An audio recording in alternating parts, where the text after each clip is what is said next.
Number one post of the week by Robin. She says, advice needed. Newly installed by professional electrician. This worked for 32 minutes and then blew the fuse. I reset the fuse, but nothing. Called the electrician back, but nothing. This unit has power, which was confirmed by the electrician, but no lights show from the unit. No answers from Tesla. What can I do? I have my plug is powered by where I used to have 240 ran to a water heater, and it is a 30 amp fuse. So the very first time I plugged in my Tesla into this plug, it blew the fuse because it was trying to pull 50 amps or more.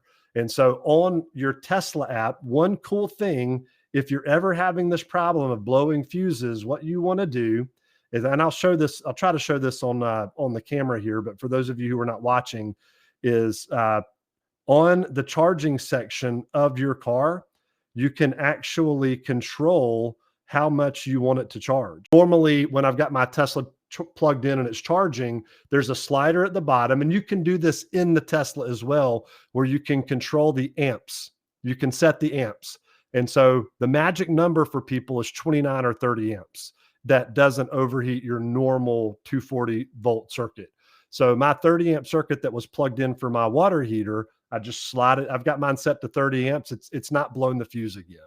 But the amp restriction is actually based on the gauge of the wire, the size of the wire. So if you have a smaller wire, then if you try to run a lot of amps through it, it'll actually get hot. Even red hot, it can be hazardous and start a fire. That's why you have a breaker to stop that from happening. When it gets hot, it pops too. When it senses too many amps going through it, it breaks the breaker.